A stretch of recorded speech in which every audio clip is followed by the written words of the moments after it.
Do you wish you spent less time in front of a screen? Do you wonder why technology is so addictive? Thanks for watching.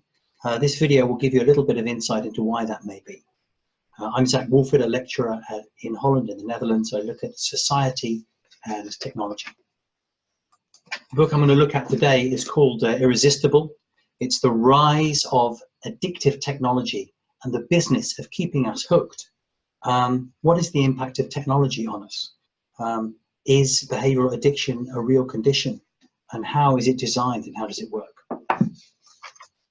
So it's written by Adam Alter. He's an associate professor of marketing and psychology based in New York. He's also written one other book. So the book has three sections. The first section looks at what is behavioral addiction. If you recognize this bird, you might have played the highly addictive game Flappy Bird, a mindless game, but it caused real massive addiction amongst the users. We underestimate how technology is affecting us. The convenience of technology has weaponized our addiction. It makes it more difficult for us to move on. But is it a social or is it a medical issue? Another chapter looks at the addict in all of us, how we are programmed, that we have potential to be addicted, from nicotine to heroin. The pleasure center in the brain is what's activated, and how does that affect addicts? What about the brain and how that works? Well, addictive behavior is actually, you'll see the same pattern as drug abuse.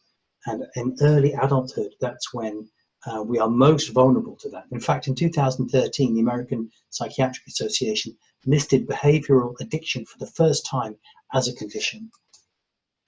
Second part of the book looks at how you can make an addictive behavioral experience on the internet. What are the ingredients? The first one is goals. Here you can see Fitbits and this obsession with measuring and counting and tracking the metrics.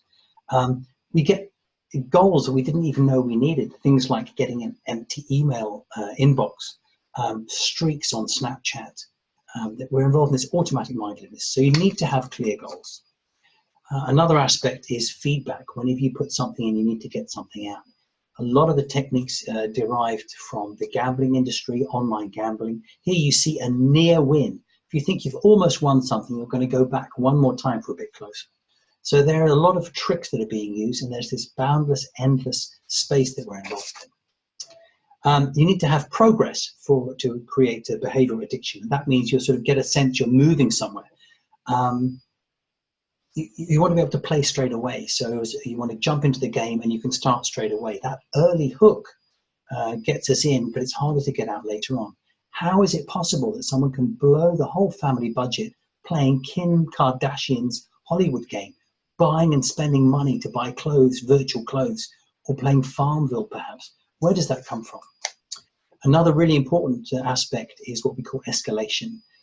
You really need to have a challenge. It needs to sort of get more complex. You need to feel you're moving up a level. Here in Tetris, a classic game, which was again highly addictive, you're going from chaos to order, but you never see what you've made. You've only seen what you haven't made. You enter a state of flow. It's very hard to stop. So this technology takes away what we call, it disrupts the stopping process. Cliffhangers also engage us. We want to know how the story ends, not only with binge watching, with Netflix, there's the post-play, it just scrolls into the next one. So these cliffhangers, the book gives you some ideas on how to manage and handle binge watching. We have to actively choose not to watch. Social interaction or social comparison is another very important element. We're always comparing ourselves to other people, to our own self-image of ourselves and how other people view us. Is there a connection through Instagram, through likes on Facebook? But being only online can lead to difficulties face-to-face. Third section of the book looks at the future and some possible solutions. Internet addiction is now a medical term that's being used, but we have to develop that empathy through face-to-face interaction. A young child watching a screen all the time loses the ability to actually learn to read faces. The internet as the best friend, or a baby swiping a magazine. What can you do? Well, you can try to make a behavior addiction difficult, put your devices far away, switch programs off, be away from it, or you can take the extreme measure of getting a Pavlok, which will give you a high electric shock if you're doing something you shouldn't be doing. But we know it takes about 66 days to learn a new behavior, so it's difficult to break those habits. Finally, we look at gamification, which can also be a very positive element. How can we turn learning experiences, how can we turn non-games into a game experience? And that can be used in a positive environment in many ways. So when we look at it, this book has got a lot of interesting examples. It's quite amusing examples that you reflect on. You think, wow, you see yourself also being reflected in the stories. Hopefully this gave you some ideas, and please let me know which book you think I should look at next.